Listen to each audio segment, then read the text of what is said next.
Christmas Eve was supposed to be just another long, lonely night on patrol. Officer Daniel Carter tugged his jacket tighter as he walked through the bitter December air, his loyal German shepherd Max padding quietly at his side. For 3 years, Daniel had spent Christmases this way alone, working night shifts, keeping himself distracted from memories he couldn't bear to face. It was late 11:47 at night, the streets nearly empty, the city wrapped in silence except for the occasional crunch of snow beneath his boots. Daniel's mind drifted as he adjusted the flashlight on his belt. For him, Christmas no longer meant family gatherings, warm lights, or laughter. It meant empty apartments, long hours, and ghosts of what could have been.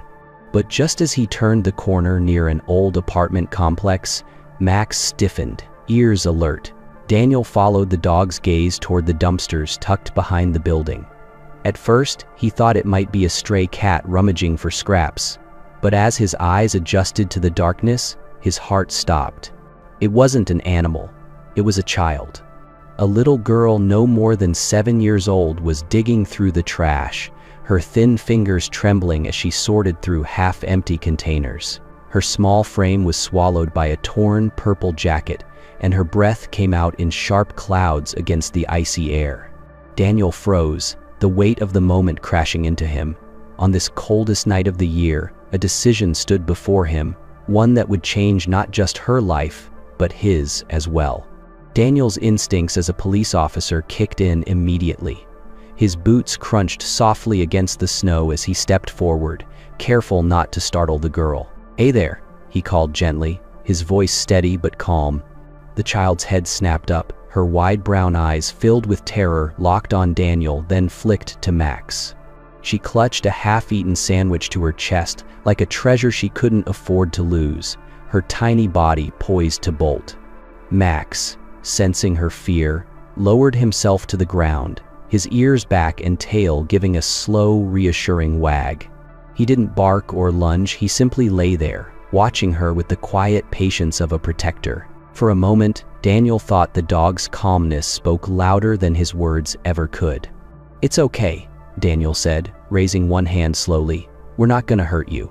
The girl didn't move, her small chest rising and falling with quick, shallow breaths. Up close, Daniel could see how frail she was, cheeks hollow, hair tangled, jacket threadbare against the biting cold. "What's your name, sweetheart?"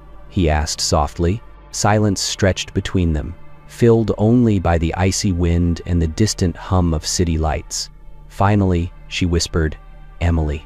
Daniel repeated it quietly, as if holding something precious. "Emily, that's a beautiful name. I'm Daniel, and this is Max."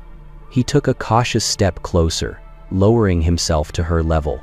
Max inched forward too, his body language relaxed, letting the girl see his gentle eyes. "Are you looking for something specific?" Daniel asked. Emily's grip on the sandwich tightened. "Food," she murmured, barely audible. The single word hit Daniel like a blow to the chest. No child should ever be digging through garbage for food, least of all on Christmas Eve. And yet here she was, alone in the freezing dark, surviving the only way she knew how. As Daniel knelt there in the snow, watching Emily clutch that stale sandwich as if her life depended on it, something inside him twisted. It wasn't just pity, it was recognition, because Daniel knew what it meant to lose everything. 3 years ago, he'd been a different man. Back then, Christmas meant decorating a small house with his wife, Claire, whose laughter could fill a room, and waiting for their baby boy to arrive. They had been planning names, painting the nursery, imagining a future that felt full of light. But fate had other plans. One spring evening, a drunk driver ran a red light. In a matter of seconds, Daniel's world shattered. Claire and their unborn son were gone, stolen from him in the blink of an eye. The man who once dreamed of being a father was left broken, hollow, and furious at a world that seemed so cruel. He buried himself in work, transferring to night patrols where silence was his only companion. And if not for Max, the young German shepherd assigned to him at the time, Daniel wasn't sure he would have made it through. Max became more than a police dog. He was family. A steady presence on sleepless nights, a loyal partner during endless shifts, a reminder that Daniel wasn't completely alone. Still, no matter how many streets he patrolled, how many lives he tried to protect, the emptiness remained. Daniel had built walls around his heart so high that no one could get close. At least, that's what he believed, until this moment. Daniel's voice softened as he asked, "Emily, where are your parents?" The question seemed to drain the little color left in her cheeks. Her bottom lip quivered, and she looked down at the ground. I don't have any," she whispered. Daniel's chest tightened. He stayed quiet, giving her space, and after a long pause, the words began to spill out. "I lived with my grandma, Sophie. She was all I had after my mom left when I was a baby." Emily's voice shook, but once she started, she couldn't seem to stop. "Grandma got sick 3 weeks ago. She kept coughing and sleeping all the time. We didn't have money for a doctor, so she just took medicine from the store." Daniel felt his throat close. He knew where this was going. "One morning, I tried to wake her up, but she wouldn't move." Emily's small hands trembled as she wiped her nose with her sleeve. "I called her name, I shook her, but she wouldn't wake up. Then people in uniforms came and took her away. They said I had to live with new families." Her voice broke, and tears slid down her pale cheeks. "But nobody wanted me. They kept moving me around. The last family, they didn't care about me.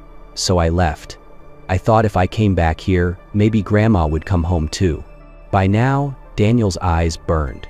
He'd seen tragedy in his line of work, but hearing it in the fragile voice of a 7-year-old cut deeper than anything else.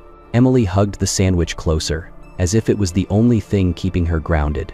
Max, sensing her breaking point, crept forward and pressed his warm body against her legs. The girl froze, then slowly rested her small hand on the dog's head. For the first time, her shoulders eased just slightly. Daniel watched, realizing that Max had done what even his words could not. He'd made Emily feel safe, if only for a moment. Daniel knew he couldn't just leave Emily out in the cold. "Come with us," he said gently. "You don't have to be alone tonight." Emily hesitated, her wary eyes darting between him and Max. But the icy wind bit through her thin jacket, and exhaustion weighed on her small frame. Finally, she gave a tiny nod. Daniel guided her to his patrol car, Max trotting faithfully at their side. Inside, the heater hummed, and Emily held her hands near the vents as though she'd discovered fire for the first time. Max rested his head on her lap during the ride, and Daniel caught the faintest trace of a smile tugging at the corners of her lips. When they reached his modest apartment, Daniel felt strangely self-conscious. The place was neat, functional, just a bed, a couch, a kitchen table. No decorations, no warmth, no sign of the family he once dreamed of. But when Emily stepped inside, her eyes widened as though she'd entered a palace. "Let's get you cleaned up," Daniel said, showing her to the bathroom. While she soaked in warm water, Daniel laid out some of his smallest clothes. A t-shirt that hung like a dress, sweatpants tied tight with a drawstring, thick socks. Max sat guard by the bathroom door, tail thumping softly every time Emily moved. Meanwhile, Daniel heated up leftover soup and grilled cheese sandwiches, simple but hot and filling. When Emily emerged, cheeks pink from the bath and hair damp, she looked like a different child. Still thin, still fragile, but alive again. She ate slowly, carefully, as if afraid the food might vanish. "There's more," Daniel reassured her gently. "You can have as much as you want." For the first time that night, Emily's eyes filled not with fear, but with something closer to hope. Daniel knew he couldn't let Emily go back into the system that had already failed her so badly. But he also knew he couldn't simply keep her without going through the right process. His thoughts drifted to Claire, to the nursery they had once painted in soft yellow, to the dreams they'd shared of raising a child together. Maybe this was the reason he had survived when she hadn't. Maybe this was his second chance at the family he thought he had lost forever. That night, while Emily slept fitfully on the couch, Max curled at her feet like a loyal guardian. Daniel sat at the kitchen table, phone in hand, making calls he hadn't dared to make in years. He contacted the Department of Child and Family Services, explained the situation, and asked about emergency guardianship procedures. He called his supervisor to request time off. Finally, he reached out to Michael, a lawyer friend from his academy days, despite the late hour. "Daniel, it's Christmas," Michael muttered sleepily. "What's going on?" "Mike, I need your help," Daniel replied, and for the first time in years, he truly meant it. As Daniel explained everything, his eyes kept drifting toward the couch. Even in sleep, Emily looked restless, her small face drawn with worry, her hands clutching the blanket like a lifeline. Max raised his head every so often, nudging her gently whenever she stirred, refusing to leave her side. "This is going to be complicated," Michael warned. "The system doesn't like it when someone suddenly shows up wanting to adopt. There will be background checks, evaluations, home studies." "I don't care how complicated it is," Daniel said firmly. "This little girl has been failed by everyone who was supposed to protect her. I will not be another person who walks away." There was silence on the line before Michael spoke again. "Daniel, are you sure? It's been 3 years since Claire and the baby. You've kept to yourself since then. Taking care of a traumatized child isn't—" "I know what it is," Daniel interrupted. "And I know I'm not the same man I once was. But maybe that's exactly why I can help her. We both know what it's like to lose everything. We both know what it's like to be alone." When Daniel finally hung up, he saw Emily standing in the doorway, tears streaming down her cheeks. "You're still here," she whispered, her voice trembling with disbelief. "Of course I'm still here," Daniel said softly, kneeling to meet her eyes. "I told you I wasn't going anywhere." "But in the morning," she began. "In the morning we'll figure this out together," Daniel assured her. Emily threw her arms around his neck, holding him with desperate strength. Max pressed close against them, wrapping the moment in his quiet, steady presence. And right then, Daniel felt something in his chest break open. Something that had been frozen solid for 3 long years finally began to thaw.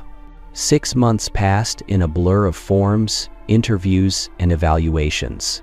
Daniel attended every parenting class, every therapy session the court required. At first, it felt like jumping through endless hoops, but over time, he began to realize these moments weren't just about proving himself to the system. They were about proving to Emily, and maybe to himself, that he wasn't going anywhere. In one of his sessions with Dr. Reynolds, the court-appointed counselor, Daniel found himself saying words he never thought he'd speak. "Before I found Emily, I was just existing, working, eating, sleeping, patrolling the streets with Max. That was my whole life. I told myself I was fine, but really I was hiding. It's as like Hanton Cheerios. I'm seems I packeting and rond." He paused, his gaze shifting to the window where Emily and Max were visible in the courtyard outside. She was tossing a ball, laughing as Max bounded after it with clumsy joy. That sound, the pure, unfiltered laughter of a child, was something Daniel thought he would never hear again. "When Claire and the baby died," he continued, his voice thick, "I thought my chance at being a father died with them. I thought that was it for me. But maybe I had to lose everything to understand what Emily was going through. Maybe I needed to know what it felt like to have your whole world collapse so I could help her rebuild hers." Dr. Reynolds studied him carefully. "And how has Emily changed you?" Daniel's lips curved into a genuine smile, one that reached his eyes for the first time in years. "She saved me," he admitted quietly. "I thought I was rescuing her that night. But really, she was rescuing me too. She gave me a reason to live again. A reason to believe I could still be the man my wife once thought I could be." He fell silent, listening to the echoes of Emily's laughter outside. Max barked playfully, circling her as she twirled in the spring sunlight. And for the first time, Daniel let himself believe that maybe, just maybe, everything had happened exactly the way it was meant to. The family courtroom was busier than Daniel expected for a Tuesday morning. He sat in the hallway, uniform neatly pressed, though his leg bounced with nervous energy. Emily sat beside him, wearing her favorite purple dress, not the tattered jacket from that first night, but something new, something that fit her properly. Max lay at their feet, his head resting across Emily's shoes like a silent guardian. "You nervous?" Danielle asked quietly. Emily considered the question seriously, her small hand sliding into his. "A little, but I think I'm more excited, nervous, like when you're about to open a present you really, really want." Daniel squeezed her hand gently. "What are you hoping for?" Her eyes shimmered as she whispered, "For you to be my real dad, forever, not just until someone makes me leave again." Daniel's throat tightened. "That's what I'm hoping for too." When their case was called, they walked into the courtroom hand in hand, Max padding faithfully behind. Judge Hernandez shuffled through the paperwork, her expression thoughtful. "Officer Carter," she began, "when you first appeared here 6 months ago, you were a single man, working night shifts, requesting guardianship of a child you'd just met. I'll admit, I had concerns." She glanced at the reports. "But every document I've received since then, from teachers, social workers, and counselors, tells the same story. A man who has dedicated himself entirely to this child's healing." Then she looked at Emily. "I understand you wanted to say something." Emily stood, her small voice carrying strength. "Your Honor, Daniel saved my life. Not just that night when I was cold and hungry, but every day since then. He keeps his promises. He stays. He's my real dad, because he chose me, and he keeps choosing me every day." Silence filled the courtroom before Judge Hernandez smiled warmly. "Well then, by the power vested in me, I grant this adoption. Daniel Carter, you are now the legal father of Emily Carter." And he washed. The gavel struck, and relief washed over Daniel. Emily threw her arms around him, Max barking once as if to seal the moment. They were a family officially, and forever.